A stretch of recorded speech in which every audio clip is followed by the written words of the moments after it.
So chroma keying as we know it all began with George Méliès with his film Four Heads Are Better Than One, which he released in 1898. The film shows him as a character and four heads, three of which are on a table and one are on his normal head. He did this by filming the man dancing first. He then rewound the film, exposing the previously blacked out sections to create the illusion of more heads on the screen. This was the development of matte, which was glass painted black, to be able to expose film more than once.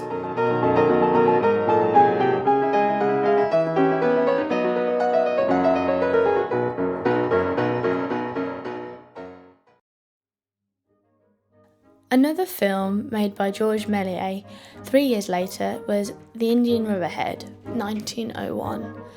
This was a use of travelling mats to create the illusion of his head getting bigger. In the second exposure of the film, the camera was moved closer to the subject's head, creating the desired effect of the head getting bigger.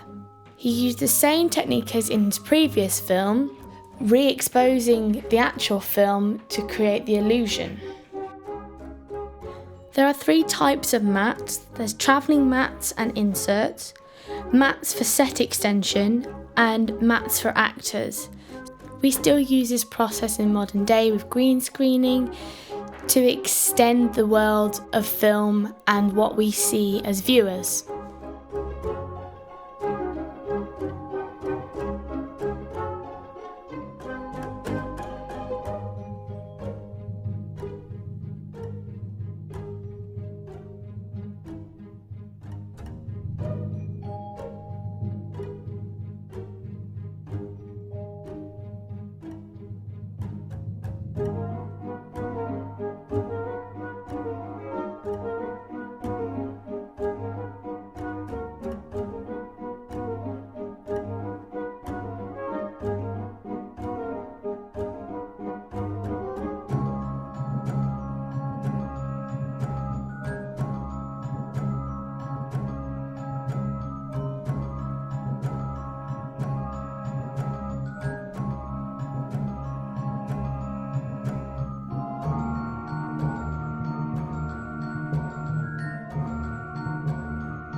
George Méliès' films inspired the likes of Edwin S. Porter, who then did The Great Train Robbery in 1903. The first established basic principles of continuity editing. He used travelling mats as a set extension to create the illusion of a moving train behind the train station. He also did this same style in the mail cart further along the film. The reason for doing this was filming in an actual train or an actual train station wasn't accessible at the time. It would have been expensive and not enough for light. So using the matte process gave us what we have now. Prior to university, I didn't know anything about chroma keying. Based on this trial, this is something I wanted to improve on and explore from what we learnt in the lecture. For my Borderlines Film Festival film, Nature's Mimicry, I decided to explore the chroma keying feature in my favoured software, Final Cut Pro. What I tried was purely an experiment, but it sparked my interest in chroma keying further in an artistic format.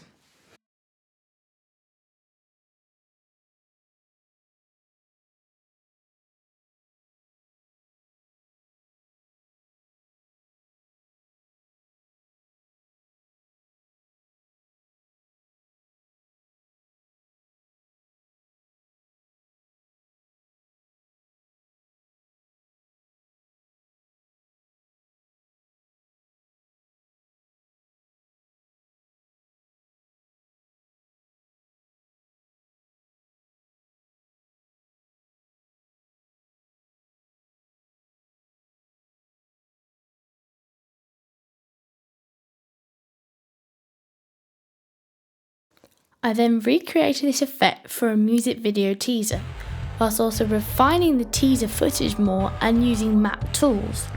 This was the real beginning to my interest in chroma keying artistically.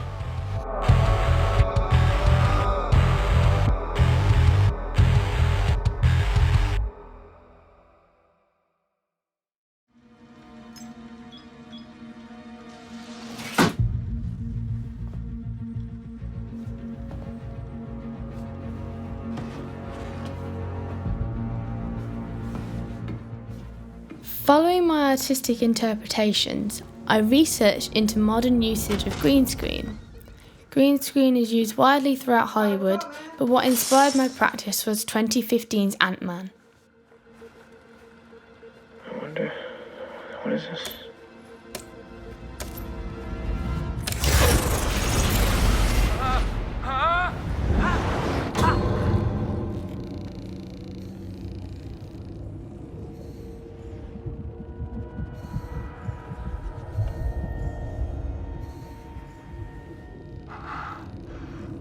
This polished effect used matte for both the actor and as a set extension. The effect we're seeing on screen here will have been done in Final Cut Pro or Premiere Pro, but also using After Effects. It's a trial by fire, Scott, or in this case, water.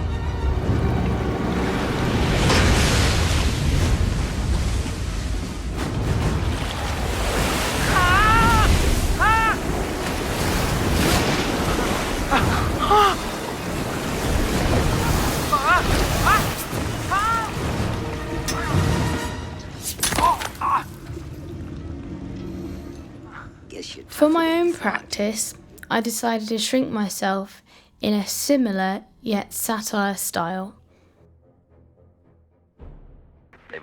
In 1933, James Whale created The Invisible Man by having the actor wear a black velvet suit. The film was then reduced to negatives and then removed the body from the film. I recreated this with my invisible raver.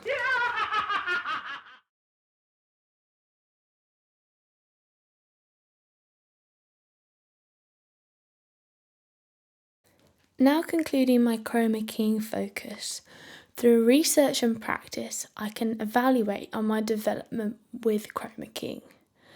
I have achieved the knowledge of skills within Final Cut Pro and created an artistic style with the illusionistic effect of green screen.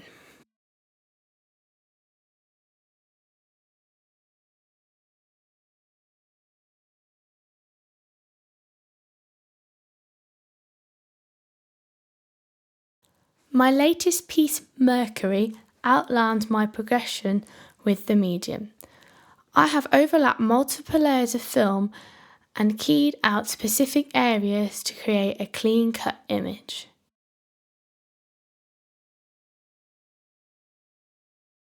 Learning from my own practice, chroma keying artistically with my own green screen and panels is something I will continue to explore and enjoy to work on.